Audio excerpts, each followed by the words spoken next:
everyone! My name is Miss Athena, and I'm from the Pungo Blackwater Library. And today, I just found the perfect stick to roast marshmallows. Oops, it came off. Let's try again. You know what? I'm going camping next week, and I can't wait. I love camping so much that I decided to camp out early in my backyard. Have any of you ever been backyard camping? It's wonderful. I have a story today I'd like to read you about a little girl who camps out in her backyard. Millie Fears Sleeps Out by Jane Manning.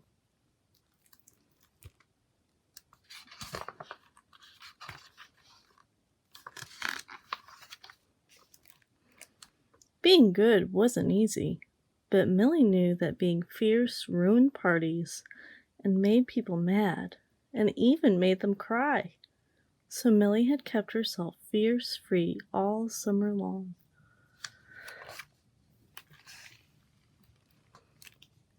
Since she'd been such a sugar pie, Mom said she could have her sleep out. Her gummy-wormy, scary movie, shadow puppety sleep out. It would be only as far as her own backyard, but it felt like it could be the outback out there, or the Amazon jungle, or maybe even Mars. She'd planned each detail as precisely as a portrait. Her best friend Maya was coming, so was her cousin Lizzie, and Buddy too. Millie and Grandpa pitched the tent at the very back of the backyard. They checked the weather and double-checked the supplies. Flashlight, gummy worms, lantern, check. Bug net, sleeping bag, headlamp, check. 3 monster movies and 1 zombie movie, check. S'mores and root beer, check and check. Millie combed her hair and gave herself her sweetest smile. She promised to be nice all night and had packed her fierceness away as tightly as a rolled tent. Nothing, she decided, was going to ruin her sleep out, not even herself. Millie was like a jumping bean in new striped pajamas, waiting for her guests to arrive. The minute they did, she hurried them out to camp as the moon played hide-and-seek with them between the trees. But even though the tent was straight and the moon was full, right from the start, things did not go as planned. Lizzie put her sleeping bag in the wrong place. Why was it in the wrong place? It was right in front of the door. And Maya and Buddy ate all but one of the s'mores. It made Millie's right eye twitch, but still she smiled, as sweet as sugar.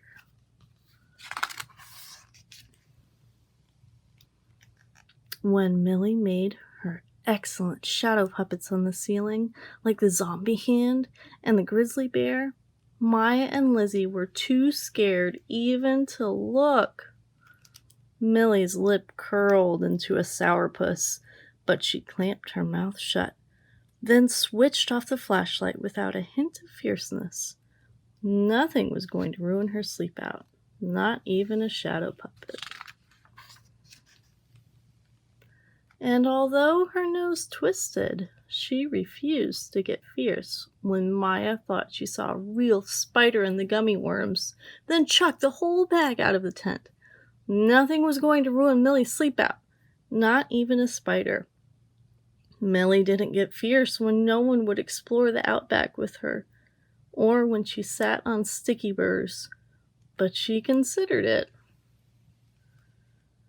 And when a cloud slid silently across the moon, and the first raindrops came plopping down on the tent, Millie kept the top on tight to her inner fierce. She knew what would happen if it got out. It would ruin everything.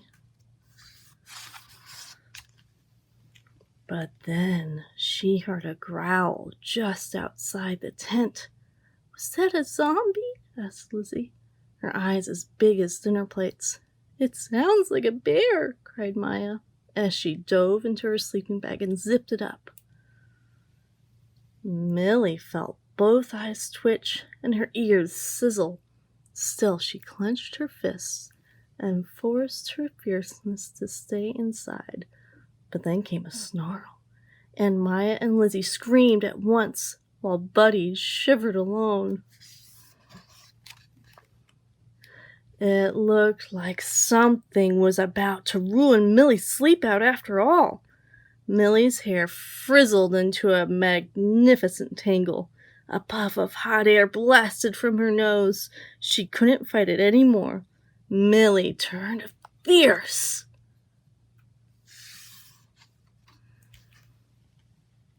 Millie Fierce grabbed her flashlight.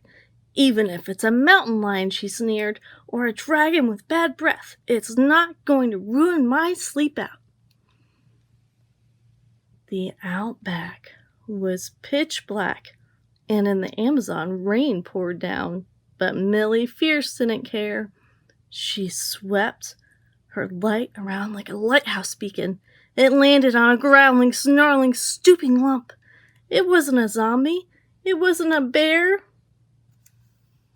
What is it?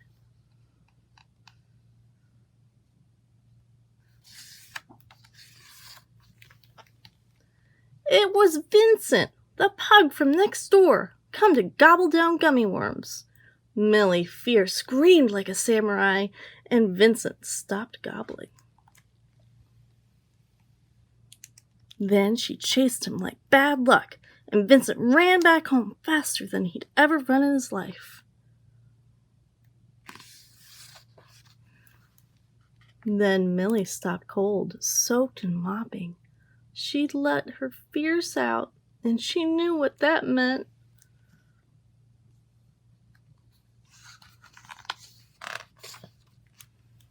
But she was wrong. Tonight it meant a kiss from Buddy, a hug from Lizzie, and the last s'more from Maya.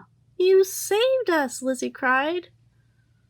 Millie smiled her widest smile. She and her fierce self hadn't ruined her sleep out. She'd saved it.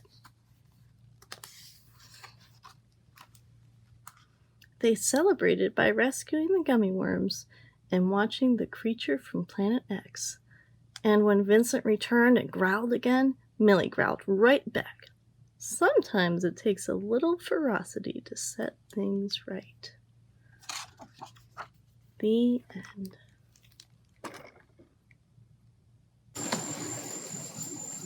Boy, that was a funny story.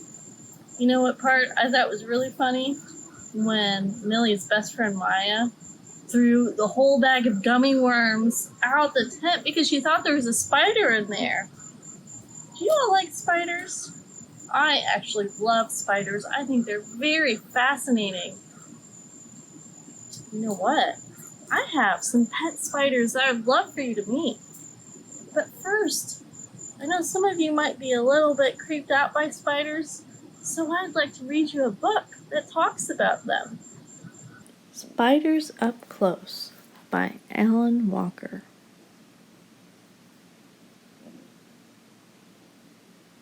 What do we really know about spiders? Spiders are not insects. Insects have 6 legs, and spiders have 8 legs. Spiders are arachnids. Spiders come in all shapes, sizes, and colors.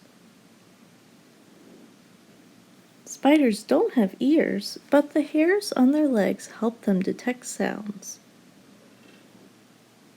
Most spiders have 8 eyes. Some have as many as 12. Some have no eyes at all. The deadly black widow spider has 8 eyes.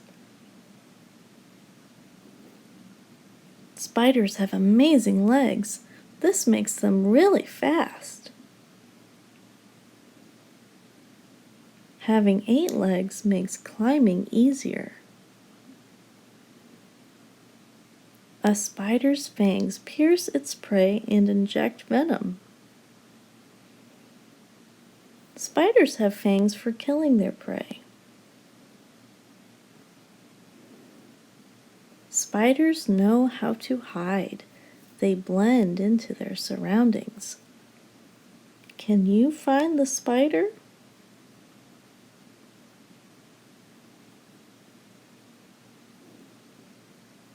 To blend into your surroundings is called camouflage. There are 2 spiders on this page. Can you find them?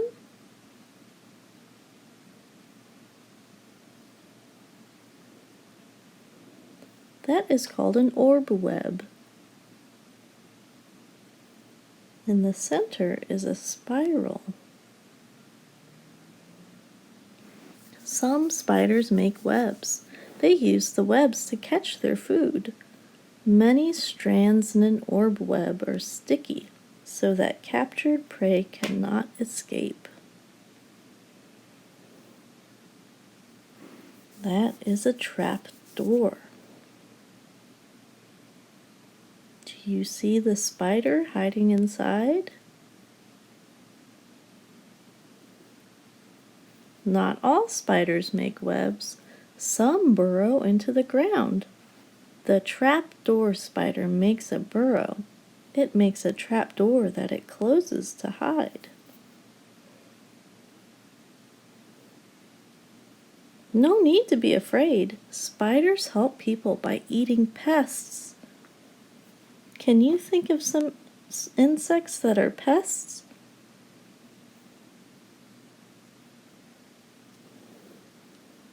Many people are afraid of spiders, but most spiders are harmless.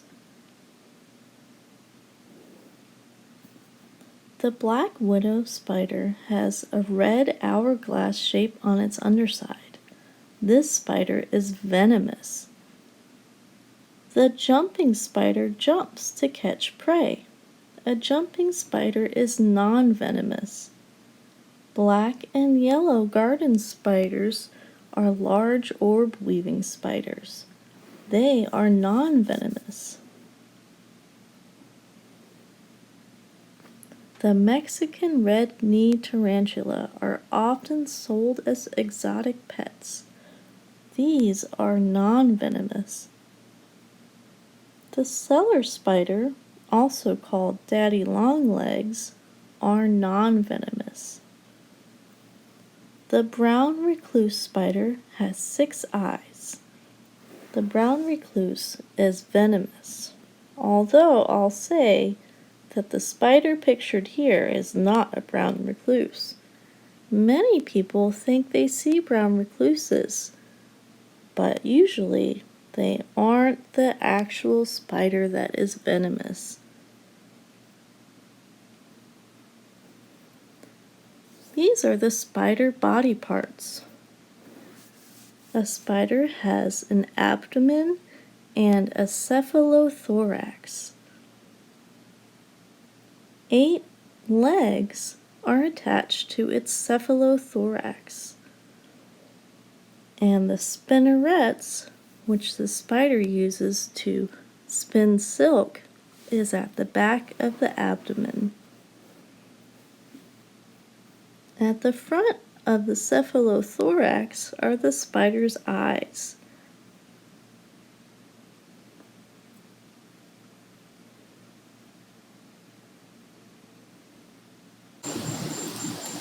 So what did you all think of that spider book? You know, there were some very interesting things in there where it talked about spiders' eyes. A lot of spiders, they actually, instead of building webs, they crawl around in the grass and they hunt. And what's really cool is their eyes are reflective, just like a cat's. In fact, there was this one time I was camping and I grabbed my flashlight because I wanted to go and get my sweater out of my tent. And so I'm shining my flashlight around on the ground, and I'm seeing all of these little tiny glowing lights. And I'm wondering, what are those? What's making that light?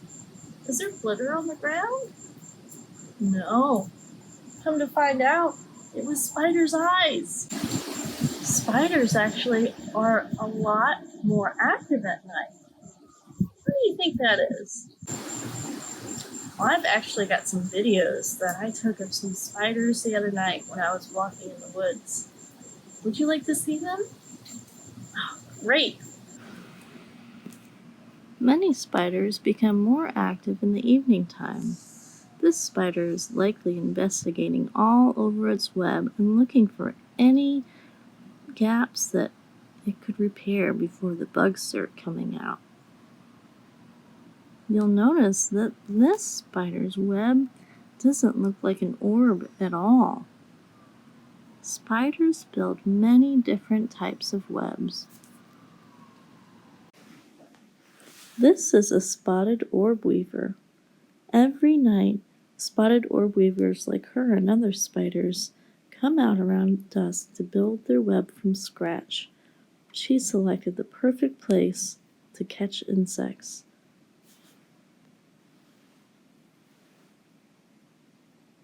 So what did you think of those spider videos?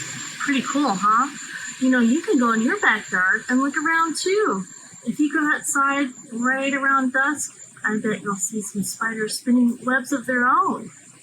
And another cool experiment, take a flashlight out, either while you're camping or backyard camping, and shine it around in the grass. And I bet you'll see some little spiders blinking back at you. This is Shiva, our pet green bottle blue tarantula. She's young now, but you got to see the full-grown version of her in our spider book. It was the tarantula with bright blue legs. Now Shiva is very fast. You'll get to see just how fast she is because we're getting ready to feed her lunch, which is a cricket. We're getting ready to drop the cricket. Just wait and see how fast she catches it. Wow! That was super fast. Shiva has just caught her cricket, and you'll notice that she's doing a little dance. But what's actually happening is she is laying down fresh webbing with her spinnerets. No one knows quite why tarantulas do this, but some people think it's to prevent other insects like ants to come up and try to grab a piece of the cricket that might fall. Well, thank you all for coming today. I'm Miss Athena with the Virginia Beach Public Library, and it was wonderful having you. Bye.